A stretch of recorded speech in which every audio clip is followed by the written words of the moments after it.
Today I'll be doing my student case study, and it would be on uh the I'll call her AH. So a little bit of the background and overview on this student.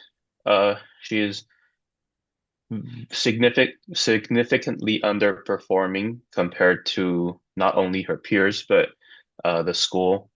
Um, she's easily distracted in class, but um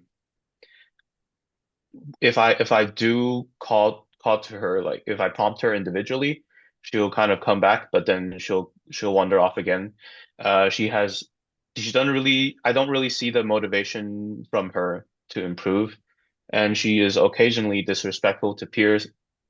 Kind of building on Christopher, I do think in my class there is a little bit of bullying onto one student, and she is part of it, I believe. And some ba other background is she's an only child from a well-off family. She has little to none, no English exposure outside of school. And to my knowledge, there is no learning disabilities and to the school as well. So, like I said earlier, she's easily distracted. She uses electronic devices because she is 10th grade already. The school is not that strict with them. Usually for lower grades, they will have a strict no devices rule, but due to the nature of um, or like my teaching method using like Kahoot and Quizlet and stuff like that, it's hard to completely restrict them from using electronic devices. And she also likes to chat with her neighbor, and it's also problematic because her neighbor will also give her answers for like activities that we're doing.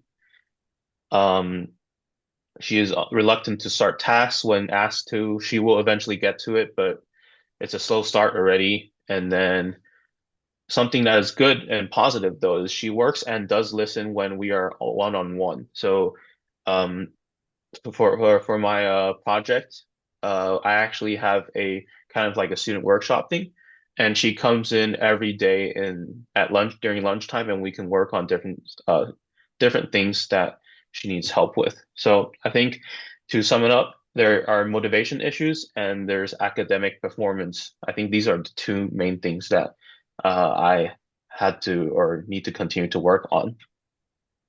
And then data collection, I use Quizlet, I use Kahoot. We have entrance and exit tickets, and also, of course, the midterm and finals. And we will see a bit of her work later. Oh, well, not later, right here. So on the left, we see that this is her during the start when I first started teaching their class. So compared to other peers, which is relatively a simple part of this assignment, she's having multiple blanks and just spelling errors compared to her peers. And when we go here, we can see her writing. There's also quite a bit of basic issues, I guess. So even when compared to her peers, which are all also English language learners. And some of the interventions that we or methods that we did included I started implementing scaffolding into their assignments and Quizlet to their class. Quizlet was really helpful for her because it allowed or actually not only allowed her but also the more advanced students to kind of learn the content at their own pace. They could also compete with other peers if they wanted to. And then I also provided sentence frames when we were doing class activities. I allowed responses in Chinese first, and then I teach her how to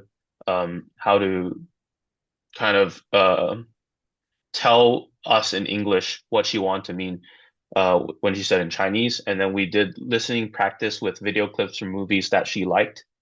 So I would kind of go through a video clip from a movie that she likes. I write down the script first, and I'll blank out some of the vocabulary I think that was more important, and I'll have her listen to it along with me, and then have her fill out the blanks, and then teach her about new vocabulary. And that was done in the one-on-one sessions, like I mentioned previously. And also I adjusted some answering methods on like tests. So for example, in the previous slides, you saw that they had to write out the whole write out the whole vocabulary, which I believe that is still important. Spelling is still important, but I think my priority for right now is I want her to get into the habit of finding success in learning so that she can actually get more motivated. So we can see here, I have chosen to do or insert more multiple choice questions for her so that she's able to go through the vocabulary more. On the left here, she only got four wrong. On the right, this is another peer. It's not to the level of the other peers yet, but she is improving quite a bit. And also here, we can see that she's also doing a lot better in the writing, and she is slowly catching up to her peers as well. So, um, I guess that is all I have for now.